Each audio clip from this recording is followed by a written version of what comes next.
excellent week-end pour les deux équipes régionales de la LHJMQ. Le TVA Nouvelles commence maintenant.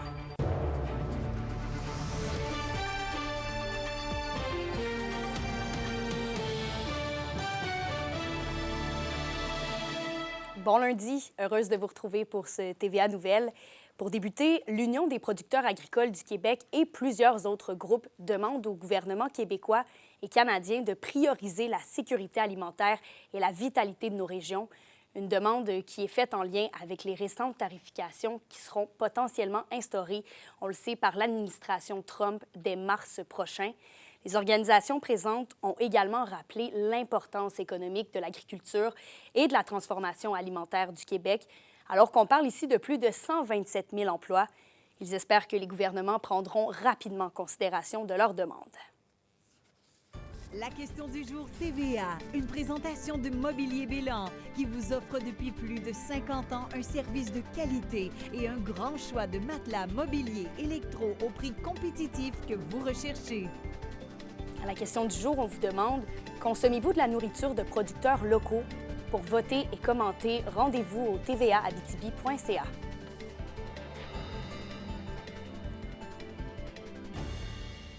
L'entreprise Métal Marquis a organisé vendredi dernier une journée porte ouverte de son usine à La Sarre, une visite qui a permis de découvrir les plus récentes innovations. Notre collègue Olivier Morin était sur place. Un impressionnant complexe. Voilà à quoi ressemble le bâtiment abritant l'entreprise Métal Marquis. Et ce n'est pas la machinerie qui manque. Notre visite commence devant cette machine, une sorte de mini-robot qui fonctionne à l'aide d'un logiciel. Mais à quoi sert-il? En fait, c'est un tour numérique, là, une de nos acquisitions les plus récentes, les plus modernes, avec un robot d'alimentation, ce qui permet, mettons, de travailler de façon autonome assez longtemps pour que l'opérateur soit capable de travailler avec différents équipements en même temps, simultané, pour augmenter la productivité. Et puis ça produit quel type de pièces? C'est pour de l'industrie minière, l'industrie forestière ou? Tout type de pièces cylindriques, vu que c'est un tour. Principalement pour l'industrie minière, c'est notre principal marché, mais on est vraiment diversifié dans nos types de produits qu'on peut fabriquer avec ça aussi. Comble de malheur, alors que nous arrivons devant une autre machine. Elle a cessé de fonctionner. On tente de chercher d'où vient le problème. Le contremaître nous explique tout de même à quoi sert cette machine. Oui, justement, cette machine-là, ça se trouve être la plus grosse milling CNC en région, donc en Abitibi-Témiscamingue. Elle nous est arrivée en 2019. C'est pour faire du fraisage multi-axe.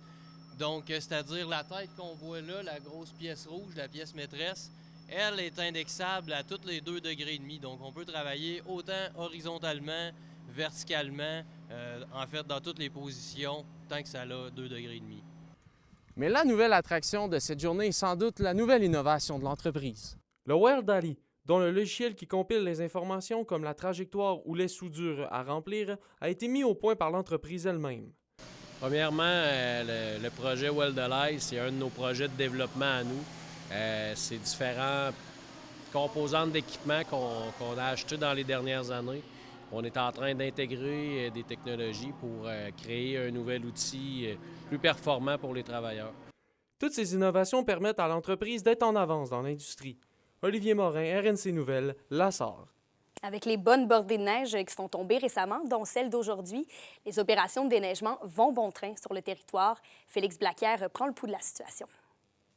Bien, je trouve qu'ils font ce qu'ils peuvent avec la main-d'œuvre qu'on a. On ne peut pas demander mieux présentement.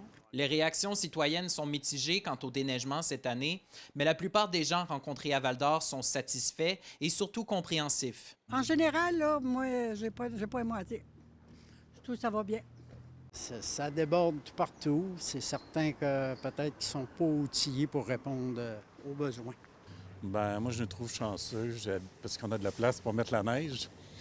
J'ai habité à Montréal, puis ici, je me trouve vraiment, vraiment gâté. Avec tout ce qui tombe cette année, il n'y a pas assez de monde pour vraiment faire le job comme il faut. Là. La ville de Rouyn-Noranda n'était pas disponible pour répondre à nos questions vendredi, mais à Val-d'Or, on assure que c'est un hiver relativement normal, même si la ville estime que les services de déneigement ont été plus sollicités que l'an dernier. La seule différence, c'est peut-être qu'il y a souvent de la neige. Alors, on est tout le temps en opération de déneigement, ce qui fait que parfois, bien, c'est sûr qu'il va peut-être avoir de la neige qui va rester accumulée au centre de la rue un peu plus longtemps. Pas souvent, mais parfois. Puis aussi, bien, au niveau des rues résidentielles, bien, on a plus de difficultés à aller peut-être élargir les rues parce qu'on est toujours en opération de déneigement. Déneige Pro, qui œuvre à du déneigement commercial et résidentiel à Val-d'Or, soutient que l'enjeu cet hiver, c'est les rafales de neige occasionnées par le vent. Suite après une tempête de neige, même s'il ne neige pas, le lendemain, on se ramasse avec des cours qui sont enneigés comme si ça n'avait jamais passé. Puis dans le fond, on a passé la veille.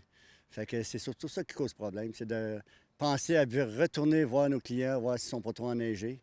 Il reste potentiellement quelques semaines aux tombées de neige en Abitibi-Témiscamingue et du coup, aux opérations des déneigeurs également. Félix Blaquière, RNC Nouvelles, Val-d'Or. Et on poursuit le bulletin en santé. 83 personnes sont en attente d'une place dans une ressource intermédiaire dans la région. Elles permettent à des adultes vulnérables, comme ceux ayant une déficience intellectuelle ou des maladies chroniques, d'être hébergés dans un milieu adapté. Les données ont été obtenues par l'Association des ressources intermédiaires et de l'hébergement du Québec. Et à travers le Québec, ce sont 5000 personnes qui attendent d'être placées dans une ressource adaptée. Dans toutes les régions du Québec, les ratios sont à peu près les mêmes. C'est-à-dire qu'il y a de l'attente partout en fonction, évidemment, des besoins. Là, si on prend Montréal, évidemment, le chiffre est plus gros, mais en comparaison de ce qu'on a comme ressources intermédiaires, c'est vraiment très comparable. Nous, on est vraiment très, très étonnés de ce chiffre-là. On savait qu'il y avait beaucoup de gens en attente, pas jusque-là. Là. Ça va aller en s'empirant là, parce qu'il n'y a pas de construction, il n'y a pas de développement qui se fait. Et avant de construire de nouvelles ressources, il faut comprendre là, que demain matin, on décide de construire une ressource, ça va prendre 2 ans, 2 ans et demi avant qu'on accueille nos premiers usagers. Ils veulent y répondre. Là. Ils nous le disent, là, on est prêt à lancer des projets, on est prêt à construire, on est prêt à développer des nouvelles façons de faire, mais la mathématique est assez simple. Là. Ce qu'on nous donne comme revenu n'est pas suffisant pour construire et aussi pour s'assurer qu'à l'intérieur de notre ressource, on puisse avoir une rentabilité. La fête d'hiver de Rouyn-Noranda s'est déroulée avec succès en fin de semaine et l'équipe de Cisco, en fait, est très fière de cette édition qui était axée plus vers les familles. La programmation rassemblait petits et grands autour d'activités hivernales ludiques et accessibles. La course Fonderie Horn a rassemblé une centaine de coureurs et coureuses déterminés à affronter le froid. La course en bédaine a aussi été une réussite avec plusieurs personnes qui ont parcouru 1 kilomètre sans chandail, et oui, à moins 9 degrés Celsius pour soutenir le Centre de prévention du suicide de Rouyn-Noranda. Les Huskies de Rouyn-Noranda disputaient 2 matchs cette fin de semaine, eux qui tentaient de retrouver le chemin de la victoire. Et Olivier, on peut dire que l'équipe l'a fait de belle façon. Effectivement, Camélia, après une défaite de 5-1 à Gatineau vendredi, la Meute a profité de son retour à la maison en signant un gain de 7-2 face au Rempart de Québec dimanche. Ce gain permet à la troupe de Steve Hartley de mettre fin à une séquence de 5 défaites de suite. La Meute a complètement dominé ce match en prenant une avance de 5-0 peu après la mi-chemin de la rencontre. Antonin Véro s'est illustré avec une récolte de 2 buts et d'une mention d'aide, méritant la première étoile de la rencontre. C'est une victoire qui, on peut le dire, fait du bien pour les Huskies. Ouais, c'est sûr qu'on a connu un bon match hier. Après 5 défaites, on savait qu'on avait les réponses à l'intérieur de notre équipe. Puis, même si on avait eu des sorties où on aurait peut-être mérité un meilleur sort, c'était à nous de ne pas s'apitoyer là, sur notre sort, justement, puis de prendre les choses en main. Puis c'est ce qu'on a fait hier. Et Olivier, les Foreurs, de leur côté, ont connu un excellent week-end aussi. C'est une récolte de 3 points sur une possibilité de 4 pour le Vert et Or cette fin de semaine lors de la programmation double à la maison face au Rempart de Québec. Ça a débuté vendredi soir avec une défaite de 4-3 en temps supplémentaire dans un match qui a été chaudement disputé entre les deux équipes. La troupe de Maxime Desruisseaux qui a remporté le deuxième duel disputé dès le lendemain par la marque de 3-1, ce qui permet à l'équipe de rester accrochée de manière considérable au 6e rang de l'Association de l'Ouest. Kémilia, je vous reviens au TVA 18h avec un reportage complet sur la fin de semaine de nos deux équipes. Merci beaucoup, Olivier.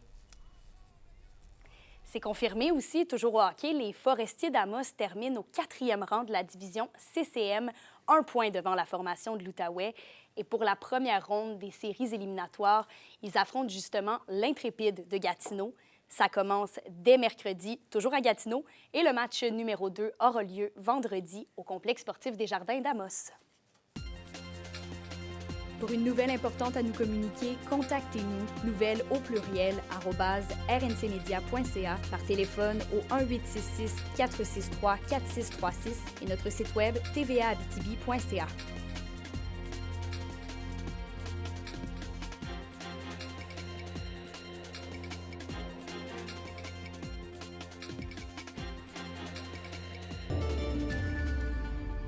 À la météo, il y a quand même une bonne quantité de neige qui va tomber en Abitibi au cours de la journée. Ce sera une accumulation entre 5 et 10 cm avec un maximum de plus 2 degrés Celsius. Et pour le Témiscamingue, la faible neige devrait cesser en après-midi. Le ciel va se dégager par la suite, un maximum de moins 7 degrés. Et pour ce soir et cette nuit, en Abitibi, c'est de la neige mêlée de pluie qui va cesser vers minuit, un minimum de moins 5 degrés Celsius. Et au Témiscamingue, ce sera nuageux, avec encore une fois un 40 % de probabilité d'averse de pluie, un petit moins 3 degrés pour ce soir. Merci beaucoup d'avoir été avec nous. Si vous souhaitez revoir nos bulletins de nouvelles, tout le contenu se trouve sur YouTube TVA Abitibi-Témiscamingue, sur notre compte X ou encore sur Blue Sky. N'hésitez pas à nous suivre sur ces pages. Donc voilà, on se retrouve ce soir pour d'autres actualités régionales. Passez une excellente journée.